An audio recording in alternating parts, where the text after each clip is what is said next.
السلام علیکم ورحمۃ اللہ وبرکاتہ۔ کیا حال ہے آپ سب کا؟ اللہ تعالیٰ سے دعا ہے اللہ تعالیٰ ہم سب پر اپنی رحمت رکھیں اور ہم سب کو اپنی حفظ و امان میں رکھیں۔ آج سورۃ بقرہ کا جو سلسلہ وہ قرآن اور تفسیر پڑھنے کا سلسلہ ہے۔ سورۃ بقرہ کی آیت نمبر 256 سے لے کر 260 تک ہے، ٹھیک ہے، یعنی 256 آیت نمبر سے لے کر 260 تک، یعنی 5 آیتیں جو ہیں ان کا ترجمہ، ان کی تلاوت، ان کا ترجمہ تفسیر جو ہے وہ آپ کے سامنے پڑھیں گے۔ اللہ تعالیٰ سے دعا اللہ پاک ہمیں صحیح پڑھنے اور سمجھنے اور عمل کرنے والا بنا دے۔ تو یہ 5 آیتیں جو ہیں یہ اکٹھی میں آپ کے سامنے جو ہے نا، یہ بھی لمبی آیتیں ہیں، تو ان کا ترجمہ تفسیر آپ کے سامنے انشاءاللہ پڑھی جائے گی۔ آیت نمبر 256 سے 260 تک 5 آیتیں ہیں۔ لا اکراہ فی الدین قد تبین الرشد من الغی فمن یکفر بالطاغوت ویؤمن باللہ فقد استمسک بالعروۃ الوثقی لا انفصام لہا واللہ السمیع العلیم۔ یہ آیت نمبر 256 ہے، اس کا ترجمہ ہے جی دین اسلام کو منوانے میں کسی پر جبر نہیں کیا جائے۔ ہدایت گمراہی سے واضح طور پر، یعنی کہ ہدایت جو ہے وہ واضح ہے، جس کا جی چاہے ایمان لائے۔ ہدایت اور گمراہی جو ہے وہ واضح ہیں، جس کا جی چاہے وہ ایمان لائے اور جس کا جی چاہے کفر کرے۔ ہاں، جو شخص طاغوت یعنی غیر اللہ کے الہ ہونے کا انکار کرے اور اللہ پر ایمان لے آئے تو اس نے مضبوط حلقہ پکڑ لیا، وہ حلقہ ایسا ہے کبھی نہیں ٹوٹے گا۔ اللہ سننے والا اور جاننے والا ہے۔ اللہ تعالیٰ سننے والے ہیں اور جاننے والے ہیں۔ دیکھیں، اس آیت میں اللہ تعالیٰ نے کسی کو جبراً مسلم بنانے کی ممانعت کر دی ہے، ٹھیک ہے، اس لیے کہ جبراً اسلام قبول کرنے والی کی نیت میں خلوص نہیں ہوتا، اس کا دل ایمان سے خالی ہوتا ہے اور زبان سے محض سننے کے لیے ایمان کا اقرار کرتا ہے۔ سمجھ آئیے؟ ایسا ایمان جو دل میں نہ ہو، محض زبان پر ہو، وہ ایمان نہیں ہوتا۔ اور جبراً کسی کو مسلم بنانے سے کوئی بھی فائدہ نہیں ہے۔ دیکھیں، اللہ تعالیٰ نے سورۃ زمر میں فرمایا ہے آیت نمبر 22 میں کہ کیا جس شخص کا سینہ اللہ نے اسلام کے لیے کھول دیا ہے وہ اپنے رب کی طرف سے آئے ہوئے نور ہدایت پر ہو؟ جیسا ہو سکتا ہے اس کے سینے میں سختی ہو اور اسلام کے لیے دل میں کوئی جگہ نہ ہو۔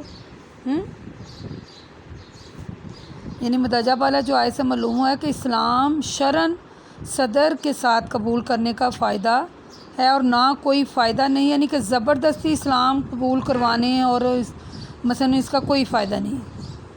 وہ بندہ نور اور ہدایت کی روشنی سے نا محروم ہو جاتا ہے، جو بندہ زبردستی جس کو اسلام قبول کروایا جائے، اس کا کوئی فائدہ نہیں ہے۔ جس کو جبراً یعنی کہ اسلام تو دل سے قبول کرے، زبان دل سے قبول کرے، زبان سے اقرار کرے، یہ نہیں کہ دل سے بندہ اندر سے قبول نہ کرے اور زبان سے اقرار کرے، یہ نہیں ہے۔ یعنی اللہ فرماتے ہیں قد تبین الرشد من الغی، یعنی ہدایت اور گمراہی ایک دوسرے سے ممتاز ہیں، جس کو چاہیے وہ ہدایت خرید لے، وہ بصیرت کے ساتھ ہدایت قبول کرے، ہدایت کو ہدایت سمجھ کر قبول کرے۔ جو شخص ہدایت کو ہدایت سمجھ کر قبول کرتا ہے حقیقت میں وہی تو ایمان لاتا ہے۔ جو شخص ہدایت کو ہدایت نہیں سمجھتا، کسی دوسرے کی زبردستی اس کو محض زبان سے یعنی ہدایت تسلیم کرتا ہے، تو یہ کوئی نہیں ہے۔ اس لیے اس کے بارے میں آپ کو بتاؤں ایک اور، یعنی کہ حدیث کا بھی حوالہ دوں تاکہ آپ کو پکا، جو آپ کا یقین پکا ہو جائے۔ حضرت عبداللہ بن سلام رضی اللہ تعالیٰ عنہ فرماتے ہیں کہ میں نے خواب دیکھا، میں ایک باغ میں ہوں، باغ کے وسط میں ایک ستون ہے، اس ستون کے اعلیٰ حصے پر ایک حلقہ ہے۔ کسی نے مجھ سے کہا اس پر چڑھو، تو میں نے کہا میں نہیں چڑھ سکتا۔ اتنے میں ایک خادم آیا، اس نے میرے کپڑے اٹھائے، پھر میں اس ستون پر چڑھ گیا اور اس حلقے کو مضبوطی سے پکڑ لیا۔ یہ میں صحیح بخاری کی حدیث آپ کو سنا رہی ہوں۔ جب میں جاگا تو اس وقت تک میں اس حلقے کو مضبوطی سے پکڑے ہوئے دیکھا۔ میں نے یہ خواب رسول صلی اللہ علیہ وسلم سے بیان کیا۔ آپ نے فرمایا وہ باغ اسلام کا باغ ہے، وہ ستون اسلام کا ستون ہے۔ اے عبداللہ تم اسلام کو مضبوطی سے پکڑے رہو گے یہاں تک کہ تمہیں موت آ جائے۔ پھر اللہ تعالیٰ کہتے ہیں واللہ وسیع علیم، کہ اللہ سننے والا ہے اور جاننے والا ہے۔ یعنی کہ مقصد یہ ہے کہ کسی کو زبردستی مسلم نہ بنائیں، اللہ تعالیٰ کی رسی کو مضبوطی سے پکڑ لیں، اسی کے ساتھ ساری توقعات باندھ لیں۔ ٹھیک ہے، اس کے آگے ہے جی آیت نمبر 257 257 نمبر، اللہ ولی الذی آمنوا یخرجہم من ظلمات الی النور والذین کفروا اولئک المطغوۃ یخرجنہم من النور الی الظلمات اولئک اصحاب النار هم فیہا خالدون۔ آپ کو میری آیت پڑھنے سے اس کا ترجمہ سمجھ میں آ گیا ہوگا کہ ایمان والوں کا دوست تو اللہ ہے جو انہیں گمراہی کی تاریکیوں سے نکال کر نور اور ہدایت کی طرف لے آتا ہے، اور کافروں کے دوست شیطان ہے جو انہیں نور سے ہدایت سے نکال کر گمراہی میں لے جاتے ہیں۔ یہ لوگ جو شیطان کے بہکاوے سے گمراہی کی تاریکیوں میں آ جاتے ہیں نا، یہی لوگ دوزخی اور اس میں ہمیشہ رہیں گے۔ یعنی بات یہ ہے کہ ظلم اور گمراہی، نور اور ہدایت جو ہے وہ قرآن مجید میں سے آتی ہے، اور ہدایت اسی کو ملتی ہے جو اس کا طلبگار ہے، دوسرے بندے کو نہیں ہے۔ سورۃ انعام میں اللہ فرماتا ہے یہ میرا سیدھا راستہ ہے، بس اس کی پیروی کرو اور دوسرے راستوں پر نہ چلو ورنہ اللہ کے راستے سے علیحدہ ہو جاؤ گے۔ اللہ تم کو اس بات کا حکم دیتا ہے تاکہ تم متقی بنو، متقی۔ اسی طرح اور بھی آیتیں ہیں قرآن پاک میں، جیسے سورۃ نحل، سورۃ مائدہ، سورۃ عنکبوت، سورۃ الاحزاب، یعنی بار بار اللہ تعالیٰ جو ہے نا وہ اس کی تصدیق کر رہے ہیں، اللہ تعالیٰ بتا رہے ہیں، اللہ تعالیٰ سمجھا رہے ہیں کہ خدا را میرا راستہ جو ہے سیدھا ہے، صراط مستقیم پر چلو، ٹیڑھے نہ چلو۔ جو کتاب تمہارے پاس آ گئی ہے اس کے ذریعے جو ہے نا اس کی پیروی کرو، اس کے ذریعے ہدایت حاصل کرو، یہی صراط مستقیم ہے۔ اور اللہ تعالیٰ فرما دیتا ہے سورۃ بنی اسرائیل میں کہ بے شک شیطان انسان کا کھلا دشمن ہے۔ بار بار اللہ تعالیٰ فرما رہے ہیں کہ بے شک جو شیطان ہے وہ انسان کا کھلا دشمن ہے، اور جو بندہ شیطان کے کہے میں آئے گا وہ جہنم میں جائے گا اور اس میں ہمیشہ رہے گا۔ آگے ہے آیت نمبر 258 258 علم ترا، یہ آیت ذرا کافی لمبی ہے، 258 59 اور 60، تو ان کا میں آپ کے سامنے، یعنی کہ یہ آیتیں کافی لمبی ہیں۔ یہ جو آیت نمبر ہے نا 259، یہ آیت بھی بہت لمبی ہے۔ آپ ذرا سورۃ بقرہ کھول کے دیکھیے گا کہ سب سے زیادہ جو ہے نا سوال اسی میں پوچھے گئے ہیں، اسی میں، یعنی کہ سب سے زیادہ طویل سورت بھی یہی ہے اور اس کی آیتیں بھی بڑی طویل ہیں، اور ہر بات اللہ تعالیٰ نے ان میں کھول کر بیان کر دی ہے۔ تو یہ جو آیت ہے 258 اور 259 یہ کافی طویل آیتیں ہیں، میں ان کا بس آپ کے سامنے ترجمہ اور تفسیر ہی بیان کروں گی تاکہ ویڈیو جو ہے وہ کم سے مثلا تھوڑے وقت میں آپ کو زیادہ معلومات دی جائے۔ تو اس کا 258 آیت نمبر کا ترجمہ ہے، اے رسول کیا آپ نے اس شخص کو نہیں دیکھا جو اس وقت سے گھمنڈ میں تھا کہ اللہ نے اسے بادشاہت دی، پھر وہ اپنے رب کے بارے میں ابراہیم سے جھگڑنے لگا۔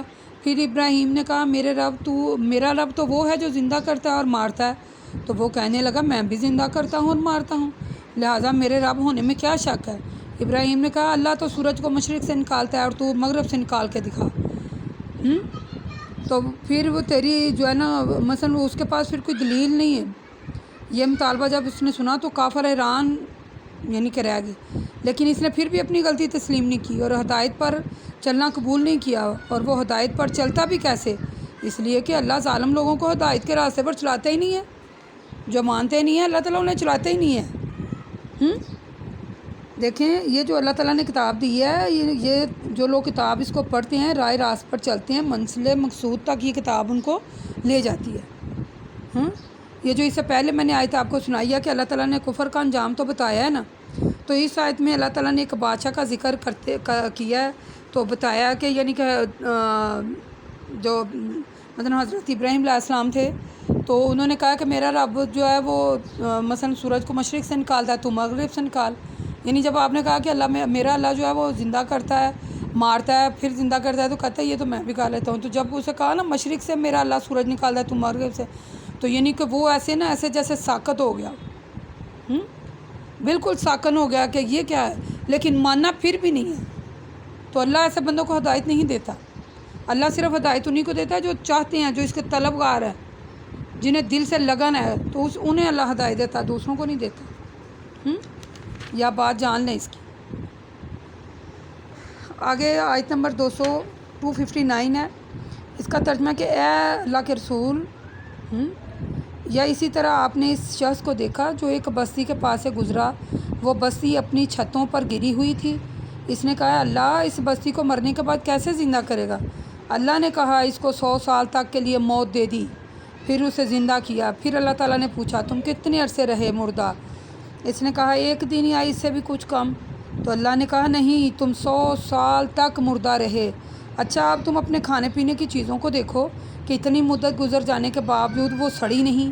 وہ اپنے گدھے کی طرف بھی نظر ڈالو، وہ بالکل مردہ ہو چکا ہے، اس کی ہڈیاں لگ ہیں اور بالکل بوسیدہ ہے. یہ سب کچھ اس لیے کہا گیا ہے کہ تم کو لوگوں کے لیے ہدایت یعنی قیامت کے دن دوبارہ پیدا کرنے کی نشانی بنائے.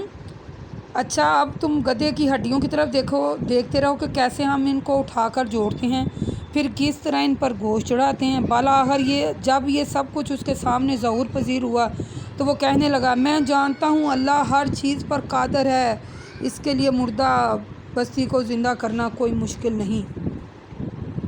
یعنی یہ آپ کو قرآن کی سورۃ بقرہ کی آیت نمبر 259 کا ترجمہ میں نے بتایا ہے. بندے کا ایمان پکا ہو جاتا ہے جب بندہ ایسی آیتیں پڑھے. اللہ نے بتا دیا کھول کے کہ پہلے اللہ کہتا ہے کہ دیکھو یہ میں نے بستی جو ہے اس کو 100 سال اس بستی والوں کو مردہ رکھا، پھر زندہ کیا، پھر پوچھا، پھر انہیں کہا تم 100 سال مرے رہے. پھر اللہ نے اس کو کہا کہ یہ گدھا دیکھو جس کی ہڈیاں بسیدہ ہو چکی ہیں. پھر اللہ نے ان کے سامنے اس کی ہڈیاں اکٹھی کی، انہیں گوشت بنایا. تو اللہ تعالیٰ سب کچھ کر سکتے ہیں، سب کچھ. جب اللہ تعالیٰ کو اللہ تعالیٰ کہتے ہیں کہ جو ایک پتا بھی ہے درخت سے گرتا ہے وہ بھی میرے حکم سے گرتا ہے. اللہ تعالیٰ کو پتہ ہے کہ یہ پتا گرا ہے. تو پھر اس سے آگے مثلا عورتوں کی بات رہ ہی نہیں جاتی کہ ہم یعنی اس کتاب سے مستفید نہ ہوں یا اس کتاب کو پڑھ کر ہم ہدایت پر نہ چلیں، تو پھر ہمیں خود ہی اپنے نمبر دینے چاہیے کہ ہماری جگہ کہاں ہے. دیکھیں حضرت ابراہیم علیہ السلام نے فرمایا کہ میرا رب وہ ہے جو زندہ کرتا ہے اور مارتا ہے. کہ یعنی سب کو یقین آ جائے صبح مشرق سے سورج نکلتا ہے. آپ نے کبھی دیکھا ہے، کبھی غور کیا کہ اللہ تعالیٰ نے کتنے انسان بنائے ہیں؟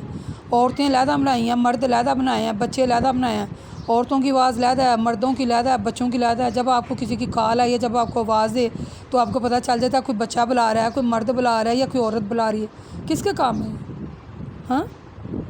ایک ہی چہرہ ہے، وہی ناک، آنکھیں، 2 کان ہیں، وہی ہونٹ ہیں، تو 2 آنکھیں بھی وہی ہیں، لیکن عورتوں کی شکلیں علیحدہ، مردوں کی شکلیں علیحدہ ہیں. اس لیے ہمیں ہر وقت دعا کرتے رہنا چاہیے کہ اللہ پاک ہمیں ہدایت پر چلنے کی توفیق دے، اور اللہ تعالیٰ سے ہی ڈرتے رہنا چاہیے. اور ہمیں یقین رکھنا چاہیے کہ قیامت کے دن دوبارہ زندہ ہونا ہے، ٹھیک ہے، اور اسی کے سامنے پیش ہونا ہے. اور جنت کی لازوال نعمتوں پر بھی پختہ یقین رکھنا چاہیے، ٹھیک ہے. اور ان نعمتوں پر پختہ یقین آپ کو نیک عمل کی طرف راغب ضرور کرے گا، ٹھیک ہے. وآخر دعوانا الحمدللہ رب العالمین. وقول قولی ھذا استغفر اللہ. آئیں ہم سب مل کر آج دعا کریں.